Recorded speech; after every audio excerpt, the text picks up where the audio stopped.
میرا مددگار تو صرف اللہ ہی ہے۔ جن لوگوں کو تم اللہ کے سوا پکارتے ہو نہ صرف وہ تمہاری بلکہ اپنی مدد کی بھی حیثیت نہیں رکھتے۔ اب ذرا دوبارہ سے غور کریں کہ تمہاری طرح کے بندے ہیں، یعنی انسانوں کی بات ہو رہی ہے،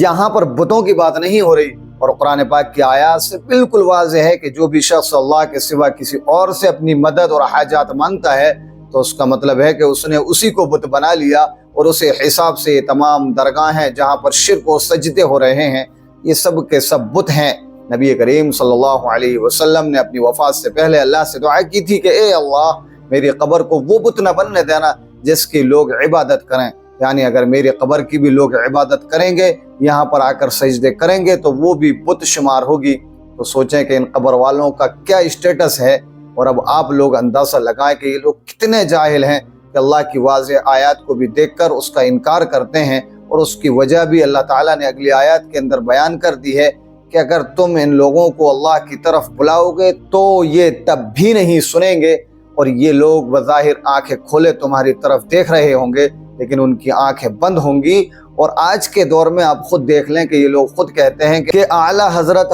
کی تعلیمات پر ہماری آنکھیں بند ہیں، چاہے وہ قرآن کے حکم کے خلاف بھی کچھ بول کر گئے ہوں۔ میں تو آپ کو یہی مشورہ دوں گا، امام اہل سنت رحمۃ اللہ علیہ کی تعلیمات، ان کے فتاوا پر آنکھیں بند رکھنا، ورنہ وہ ٹھوکر کھائیں گے کہ کہیں کے نہیں رہیں گے۔ کیونکہ یہ وہی لوگ ہیں جنہوں نے اپنے بزرگوں کی قبروں پر خانہ کعبہ جیسی عمارت تک بنا دی ہے، اس کے دروازے کو جنتی دروازہ بنا دیا ہے کہ جو بھی شخص ایک بار یہاں سے گزر جائے تو اس کی جنت پکی ہے، بس تھوڑی سی فیس یا نذرانے کے بدلے۔ پاکستان کے پاک پتن شہر کے اندر بابا فرید کے دربار پر بھی یہی کچھ ہو رہا ہے کہ یہاں پر بھی ایک جنتی دروازہ بنایا گیا ہے کہ جو شخص بھی ایک بار یہاں سے گزر جائے وہ پکا جنتی ہے، اور پھر اس کے بعد پوری زندگی چاہے جو مرضی کرتا پھرے۔ لوٹ سے لگی ہوئی ہے، کیونکہ پہلے یہ دروازہ 2 سے 3 دن کھلتا تھا، پر اب محکمہ اوقاف نے اس کو 7 دن کے لیے کھولنے کا ارادہ کیا ہے تاکہ بزنس کا دورانیہ بڑھ سکے اور پورے پاکستان سے غریب، گمراہ اور جاہل قسم کے لوگ آ کر یہاں پر اپنے نذرانے لٹا سکیں۔ حالانکہ اللہ کے رسول صلی اللہ علیہ وسلم نے اپنے صحابہ اکرام کے لیے بھی کبھی ایسی کوئی گارنٹی نہیں رکھی، اور ایون کعبہ کے دروازے کے بارے میں بھی ایسی کوئی گارنٹی بیان نہیں ہوئی،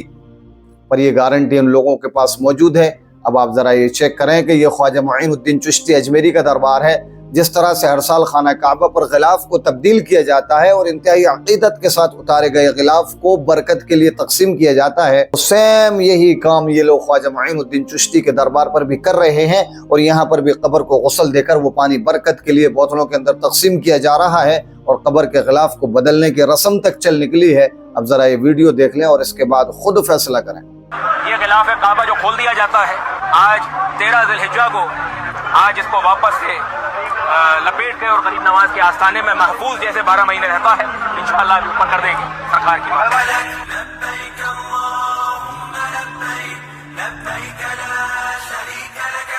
اب یہ لوگ اتنے جاہل ہو چکے ہیں کہ جب ان کو اور کچھ نہیں ملا تو قبر نہیں ملی تو ایک پتھر کو سونڈا پتھر کہہ کر اس کو بھی مزار کی طرح پوجنا شروع کر دیا ہے، اور شیخ عبد القادر جیلانی کا مجسمہ بنا کر اس پر چڑھاوے اور اس کی عبادت تو آپ پہلے سے ہی جانتے ہیں کہ یہ سب کچھ پہلے سے ہو رہا ہے۔ اب میں یہ نہیں کہتا کہ یہ سب کے اندر اولیاء اکرام کی بھی غلطی ہے اور ان کی بھی یہ تعلیمات تھی، کیونکہ مجسمہ تو حضرت عیسیٰ علیہ السلام کا بھی کرسچن بناتے ہیں، حالانکہ وہ پوری زندگی توحید کی تبلیغ کرتے رہے۔ نبی کریم صلی اللہ علیہ وسلم نے بھی اپنی وفات سے پہلے دعا کی تھی کہ اللہ میری قبر کو وہ بت نہ بننے دینا جس پر لوگ آ کر سجدے کریں، حالانکہ آپ صلی اللہ علیہ وسلم پوری زندگی توحید اور بت پرستی کے خلاف ہی تبلیغ کرتے رہے۔ اب اس کا مطلب یہ ہے کہ اصل مسئلہ اندھی عقیدہ، جہالت اور دین کے اندر مختلف قسم کی بدعات یعنی دین کے اندر اضافہ، جو کہ آہستہ آہستہ انسان کو کفر و شرک کی طرف لے جاتا ہے، اور اس اندھی عقیدت اور جہالت کی وجہ سے جب بھی کسی نیک شخص کی وفات ہوتی ہے تو اس کی وفات کے بعد لوگ اس سے طرح طرح کے قصے، کہانیاں، کرامات اور معجزات جوڑ کر آہستہ آہستہ اس کے قبر پر بت پرستی کے درجے پر لے جاتے ہیں،